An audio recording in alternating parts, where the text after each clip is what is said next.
हे महादेव, आज आपके इस वीडियो को जो भी लाइक करें और चैनल को सब्सक्राइब करें, उसके जीवन में कभी दुख दर्द मत आने देना। और जो कमेंट बॉक्स में हर हर महादेव लिखे, उसके घर में अन्न और धन के भंडार सदैव भरे रखना।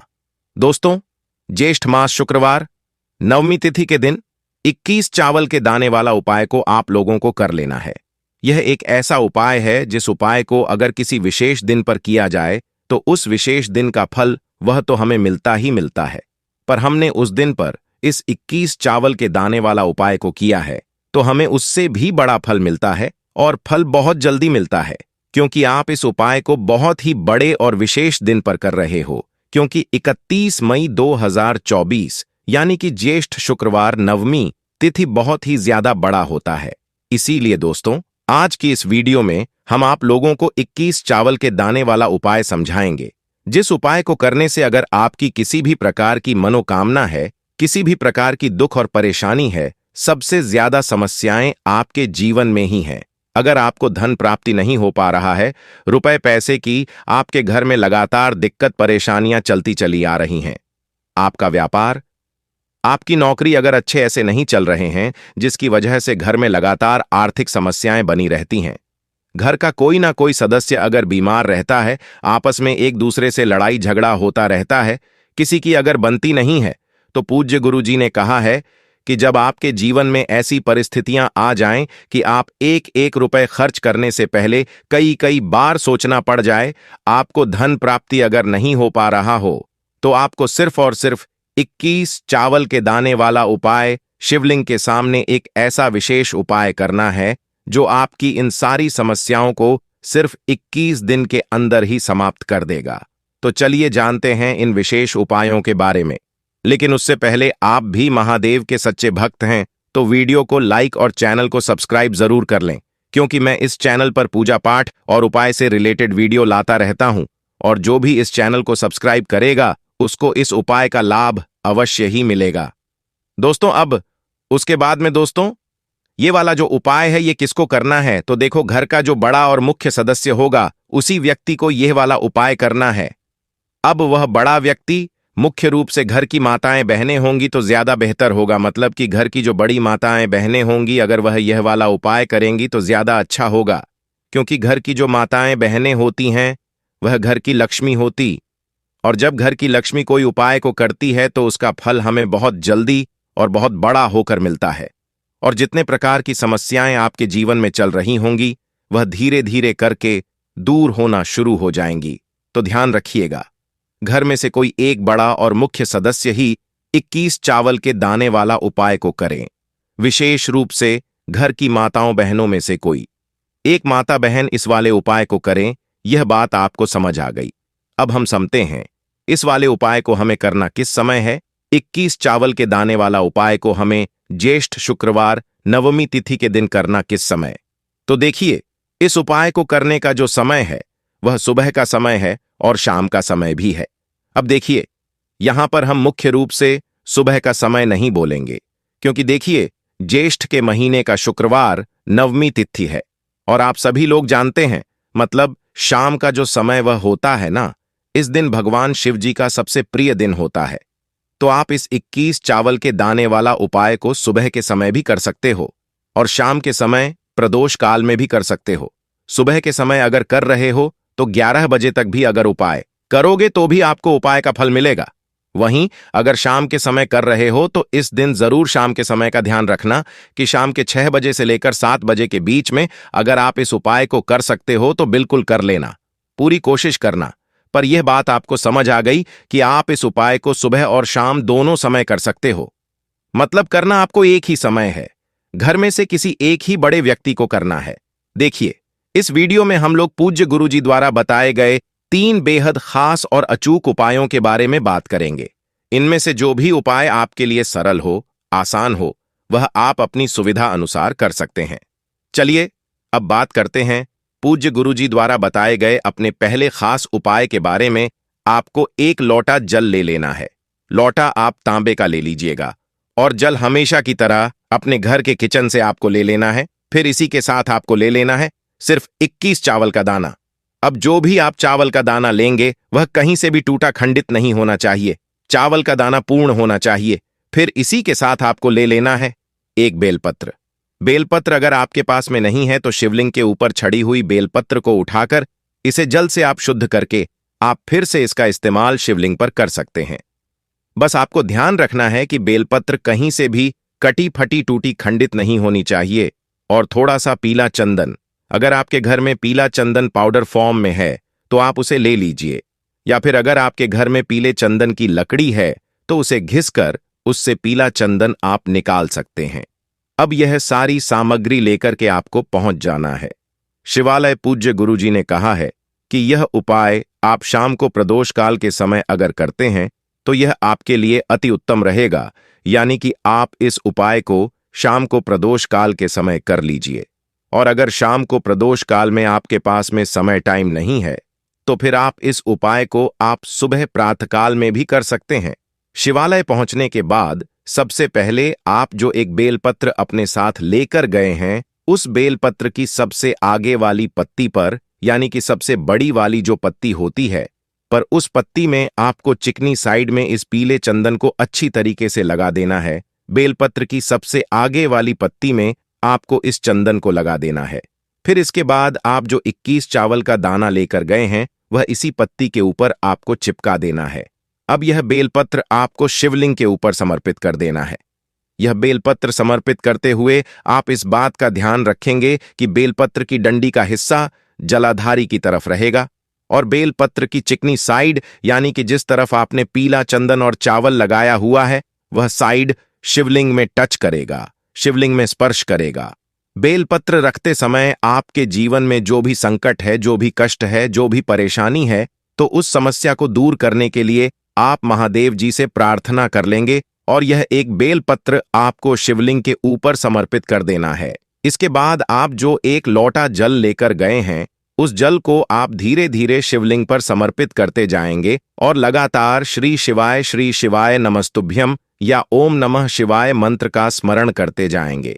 पूज्य गुरुजी ने कहा है कि अगर हम महादेव जी के सामने यह विशेष उपाय करते हैं तो हम आपको यकीन दिलाते हैं कि आपके जीवन से सारी समस्याओं का अंत मात्र 1 माह में होना शुरू हो जाएगा। अब इसके बाद बात करते हैं पूज्य गुरुजी द्वारा बताए गए अपने दूसरे खास उपाय के बारे में। देखिए, इस उपाय को उन लोगों को करना है जिनके शरीर में कोई भारी रोग हो गया है, कोई बीमारी हो गई है। उनकी बीमारी अगर दूर ही नहीं हो रही है, डॉक्टर को दिखाकर अगर दवाइयां लगातार खा करके भी वो परेशान हो चुके हैं, लेकिन उनका रोग ठीक होने का नाम ही नहीं ले रहा है, तो ऐसे लोगों को यह उपाय जरूर करना है। देखिए, इस उपाय के लिए आपको सिर्फ 1 लोटा जल ले लेना है। लोटा आप तांबे का ले लीजिएगा और जल हमेशा की तरह आपको अपने घर के किचन से ले लेना है। फिर इसी के साथ आपको ले लेना है थोड़ा सा शहद। आप आधे से भी आधा चम्मच शहद का उपयोग कर सकते हैं। अब यह दोनों सामग्री लेकर आपको पहुंच जाना है। शिवालय पूज्य गुरुजी ने कहा है कि यह उपाय भी आप सुबह करना चाहे तो सुबह कर सकते हैं और शाम को करना चाहे तो शाम को कर सकते हैं।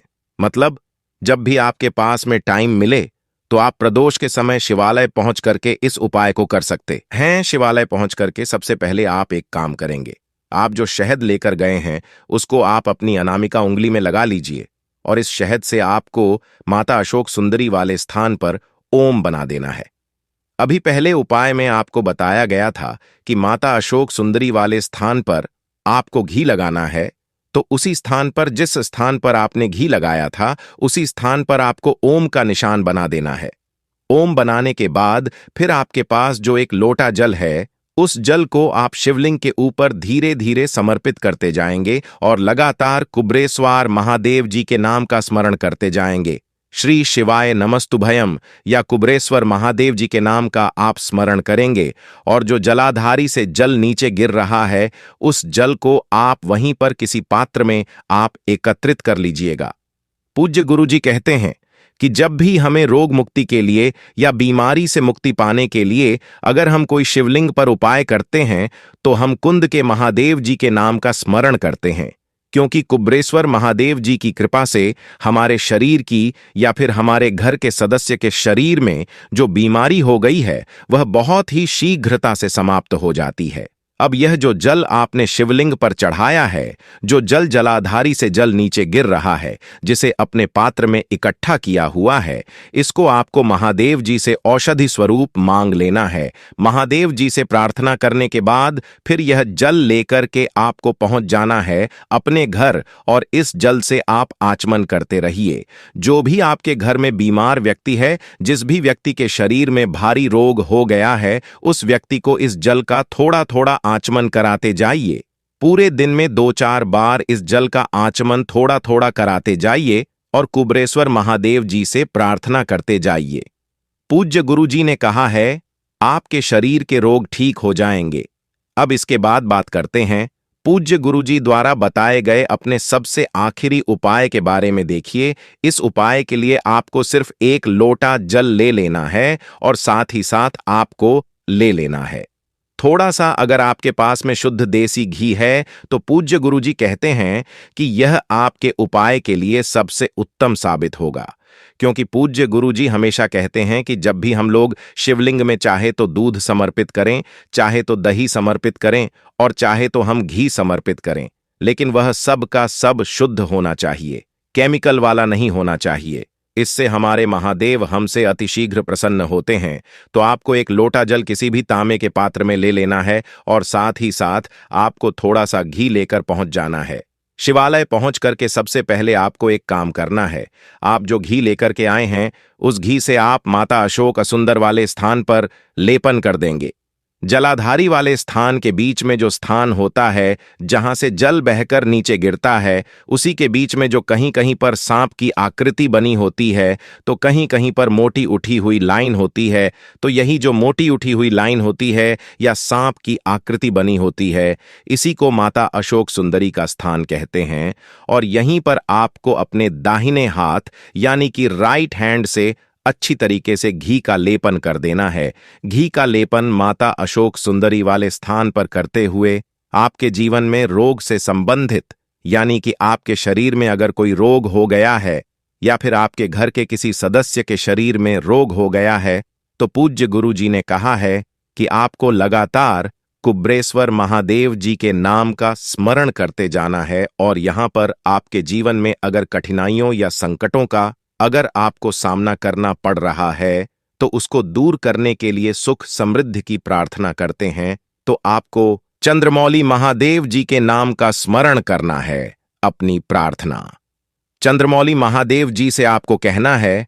और अगर आप अपने कर्ज की समस्या को दूर करने के लिए इस उपाय को कर रहे हैं, तो अपने जीवन में आरण से मुक्ति पाने के लिए अगर आप इस उपाय को कर रहे हैं, तो आपको आरण मुक्तेश्वर महादेव जी के नाम का स्मरण करना है। साथ ही साथ माता अशोक सुंदरी वाले स्थान पर आपको अच्छी तरीके से घी का लेपन करने के बाद आपके पास जो 1 लोटा जल है, उस जल को आप शिवलिंग के ऊपर धीरे धीरे समर्पित करते जाएंगे और लगातार श्री शिवाय नमस्तुभयम या ओम नमः शिवाय मंत्र का स्मरण करते जाएंगे। पूज्य गुरुजी ने कहा है कि इसके बाद जलाधारी से जो जल बहकर नीचे गिर रहा है, उसको थोड़ा सा लेकर अपने ऊपर आप उसका छिड़काव कर लीजिए। फिर ऐसे ही आपको अपने घर को चले आना है। आपने जिस उंगली से घी लगाया है उसको अभी आपको साफ नहीं करना है। उस उंगली को कहीं पर आपको पचना नहीं है, बल्कि ऐसे ही आपको अपने घर के मुख्य द्वार पर आ जाना है। अब आप अपने घर के मुख्य द्वार पर यानी कि मेन गेट के ऊपर उसी उंगली से, जिस उंगली से आपने माता अशोक सुंदरी वाले स्थान पर घी का लेपन किया था, उसी उंगली से अपने घर के मुख्य द्वार पर यानी कि मेन गेट के ऊपर आप एक बिंदी रख देंगे। बिंदी रखते हुए आप चाहे तो अर्ण मुक्तेश्वर महादेव जी के नाम का स्मरण कर लीजिए। अगर आप कर्ज मुक्ति के लिए इस उपाय को कर रहे हैं, तो आपको अर्ण मुक्तेश्वर महादेव जी के नाम का स्मरण करना है। अगर आप रोग मुक्ति के लिए यह उपाय कर रहे हैं, तो आपको कुबेरेश्वर महादेव जी के नाम का स्मरण कर लेना है।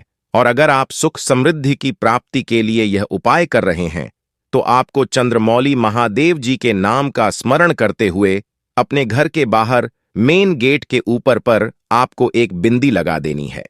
पूज्य गुरुजी कहते हैं, किया गया यह उपाय हमारे जीवन से इन सभी समस्याओं को समाप्त कर देता है और हमें सुख समृद्धि तथा वैभव की प्राप्ति करवाता है। दोस्तों,